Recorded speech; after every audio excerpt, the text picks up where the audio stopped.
శ్రీ గురుభ్యో నమ. మహాగణాధిపతి నమ. శివాయ గురు నమ. శ్రీ కామేశ్వరి నమ. తదుపరి సింహరాశి. సింహరాశి వారికి ఈ వారం మధ్య సంవత్సరాలు గోచరిస్తుంది. రాశ్యాధిపతి అయిన రవి వ్యయంలో ఉన్నారు.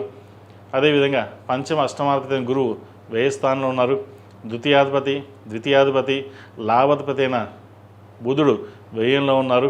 ఖర్చులు అధికంగా ఉంటుంది. కుటుంబ పరంగా చికాకులు ఎక్కువగా ఉంటుంది. మీ ఇంట్లో వారు మీ మాట వినకపోవడం, ఏదో విధంగా గొడవకి రావడం, సంతానపరంగా కావచ్చు, జీవిత భాగస్వామి పరంగా కావచ్చు, ఎనలేని చికాకులు అనేవి ఏర్పడే అవకాశం ఉంటుంది. ఉద్యోగరీత్యా పేరు ప్రఖ్యాతులు ఉంటాయి. చక్కగా ఉద్యోగంలో మీరు చేసే ప్రయత్నాలు ఏవైతే ఉన్నాయో అవి కలుసుబడుతుందిగా ఉంటుంది. ఉద్యోగరీత్యా లాభస్థానాలు ఉంటుంది, లాభంగా ఉంటుంది. రాశ్యాధిపతి రవి వ్యయ స్థానంలో ఉన్నారు. ఎంత ఖర్చు వస్తుందో ఎంత ధనం వస్తుందో అంత ఖర్చు అయిపోతుంది.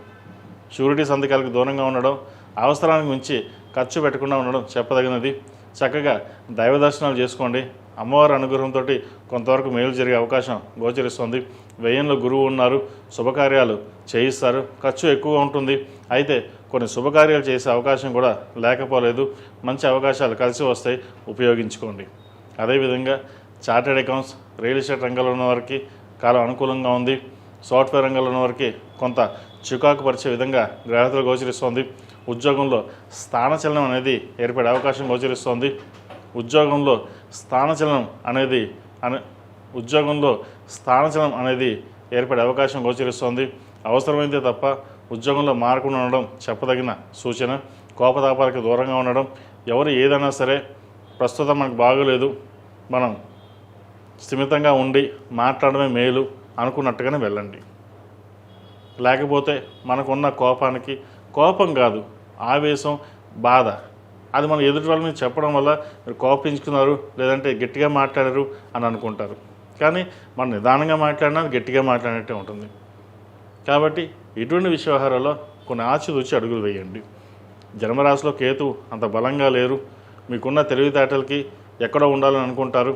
కానీ కొన్ని అనాలోచిత నిర్ణయాల వల్ల నష్టపోయే అవకాశం గోచరిస్తుంది. ఏది ఏమైనా సరే స్థిరమైన నిర్ణయాలు తీసుకుని ముందుకు వెళ్ళినట్లయితే భవిష్యత్ బాగుంటుంది. విద్యార్థులు కూడా ఒక స్థిరమైన నిర్ణయం తీసుకుంటే చక్కటి అవకాశాలు కలిసి వస్తుంది. ముఖ్యంగా వైద్య వృత్తిలో ఉన్న వారికి, సాఫ్ట్వేర్ టెక్నాలజికల్ రంగంలో ఉన్న వారికి మంచి అవకాశాలు కలిసి వస్తాయి. మీరు కోరుకున్న సీటు ఏదైతే ఉందో అది లభిస్తుంది.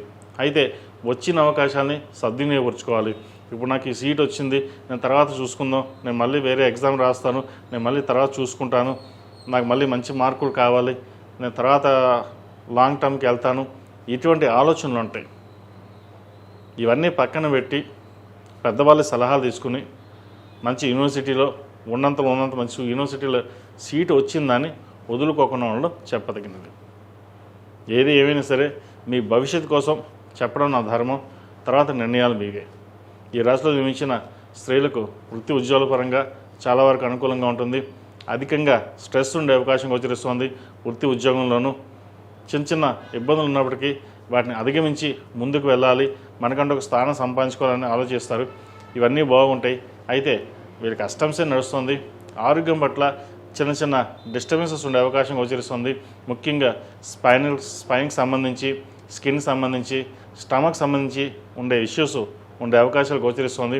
ఆరోగ్యం పట్లను, ఆరోగ్యం పట్ల విశ్రాంతి, ఆరోగ్యం పట్ల కొన్ని జాగ్రత్తలు తీసుకోవాలి. తగిన విశ్రాంతి, తగినంత ఆహారం తీసుకోవడం చెప్పదగిన సూచన. ఈ రాశివారు ప్రతిరోజు ప్రతినిత్యం దక్షిణామూర్తి స్తోత్రం, శని స్తోత్రం పఠించడం చెప్పదగినది. మంగళవారం నాడు, శనివారం నాడు ఆంజనేయ స్వామివారికి చక్కగా ఆకుపూజ చేయించండి. మంచి ఫలితాలు సంప్రాప్తిస్తాయి. ఎప్పటి నుంచో రియల్ ఎస్టేట్ రంగంలో ఉన్న వారికి కొంతవరకు బాగున్నప్పటికీ, కొంతవరకు బాగుంటుంది. ఒక భూమిని అమ్మేసి కొన్ని అప్పులు తీర్చాలి అని అనుకుంటారు, అది వెనకబడుతూ ఉంటుంది. ఏదైనా సరే మన మంచికి అనుకోండి, భవిష్యత్తులో మీకు అది ఉపయోగకరంగా ఉంటుంది. ఈ రాశిలో జన్మించిన వారు ప్రతిరోజు ప్రతినిత్యం ఓం నమో నారాయణ ఒత్తులతోటి, లక్ష్మీ తామర ఒత్తులతో దీపారాయణ చేయండి. ఉదయం సాయంత్రం జిల్లేడు గణపతి, జిల్లేడు హనుమాన్ ఇంట్లోనూ లేదా వ్యాపార ప్రదేశంలోనూ చక్కగా పెట్టుకోండి. నరదిష్టి అనేది పోతుంది. వీరికి అష్టంశ నడుస్తుంది. జిల్లేడు హనుమాను చక్కగా ఇంట్లోనూ వ్యాపార ప్రదేశంలో ఉండడం వల్ల నరదిష్టి అనేది పోయి కొంత ప్రశాంతత అనేది ఏర్పడుతుంది. అదేవిధంగా శ్రావణ మాసం కాబట్టి ప్రతిరోజు ప్రతినిత్యం అమ్మవారికి ఆరావళి కుంకుమ, కుబేరు కుంకుమ, మొగలుపు కుంకుమతోటి చక్కగా అష్టోత్తరంతో ఉదయం సాయంత్రం కుంకుమార్చన చేయండి. ఆ కుంకుమార్చన చేసిన బొట్టు రోజు పెట్టుకోవడం, ఆ కుంకుమనే 10 మంది ముత్తైదులకి పసుపు కుంకాలకి ఇవ్వడం, వారి ఆశీర్వచనం తీసుకోవడం వల్ల మంచి అవకాశాలు, సుమంగిలిగా, దీర్ఘ సుమంగిలిగా మీరు కోరుకున్న ఏదైతే ఉందో ఆ అమ్మవారు అనుగ్రహం ఉంటుంది. ఈ రాశిలో జన్మించిన వారికి కలిసి వచ్చే సంఖ్య 5, కలిసి వచ్చే రంగు తెలుపు. ఏదైనా పని మీద బయటకు వెళ్ళేటప్పుడు శుక్రవారం అడగాని, గురువారం అడగని వెళ్ళండి, మంచి ఫలితాలు సంప్రాప్తిస్తాయి.